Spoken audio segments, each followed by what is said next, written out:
Hello students, আমি যতীন্দ্রনাথ মুর্মু, বর্ধমান বিশ্ববিদ্যালয়ের অন্তর্গত কালনা কলেজের বিএড বিভাগের 4th সেমিস্টারের ছাত্র।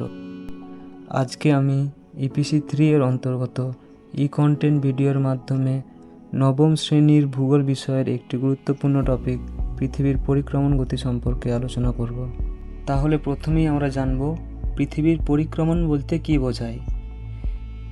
পৃথিবী যখন নিজের অক্ষের ওপর আবর্তন করতে করতে নির্দিষ্ট একটি উপবৃত্তাকার কক্ষপথে পশ্চিম থেকে পূর্ব দিকে বা ঘড়ির কাঁটার বিপরীত দিকে একটি নির্দিষ্ট সময়ে সূর্যের চারিদিকে ঘোরে বা সূর্যকে পরিক্রমণ করে, সেটি হলো পৃথিবীর পরিক্রমণ, আর এটিকেই বলা হয় পৃথিবীর পরিক্রমণ গতি। আর এই পৃথিবীর সূর্যকে একবার পরিক্রমণ করতে সময় নেয় 365 দিন 5 ঘন্টা 48 মিনিট এবং 46 সেকেন্ড, বা প্রায় 365 দিন 6 ঘন্টা। এবারে আমরা জানব পৃথিবীর কক্ষপথ এবং কক্ষতল সম্পর্কে। আমরা জানি পৃথিবী প্রায় 15 কোটি কিলোমিটার দূর থেকে সূর্যকে প্রদক্ষিণ করে। পৃথিবী যে পথ দিয়ে সূর্যের চারিদিকে ঘোরে বা প্রদক্ষিণ করে সেই পথটিকেই বলা হয় কক্ষপথ। আর এই কক্ষপথ মহাশূন্যে যে কাল্পনিক সমতলে অবস্থান করে সেই সমতল অবস্থানটিকেই বলা হয় পৃথিবীর কক্ষতল।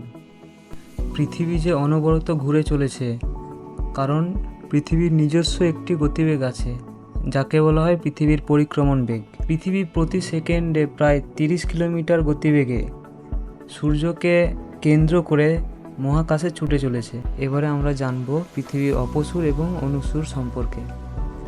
আচ্ছা, তোমরা কি কোনোদিনও লক্ষ্য করে দেখেছো যে সূর্যকে কখনো কখনো সময় সূর্যকে পৃথিবীর অনেক কাছে দেখায়, আবার কখনো কখনো সময় সূর্যকে পৃথিবীর থেকে অনেক দূরে দেখায়?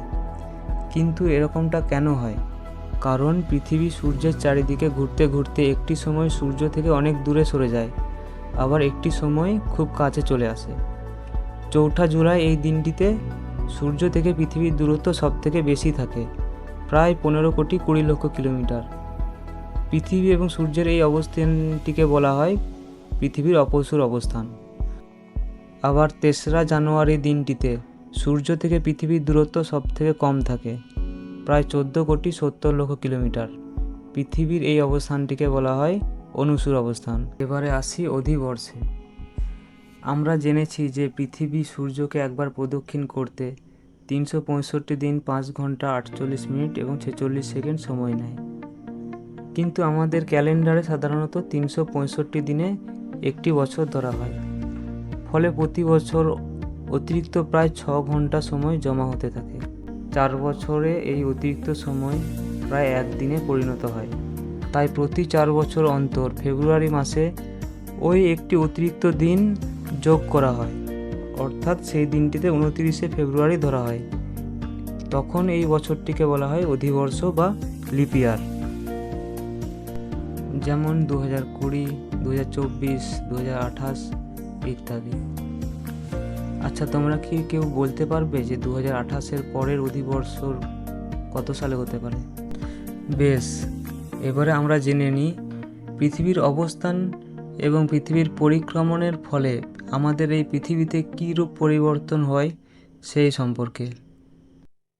পৃথিবী নিজের অক্ষের ওপরে 23.5 ডিগ্রি কোণে হেলে অবস্থান করেছে।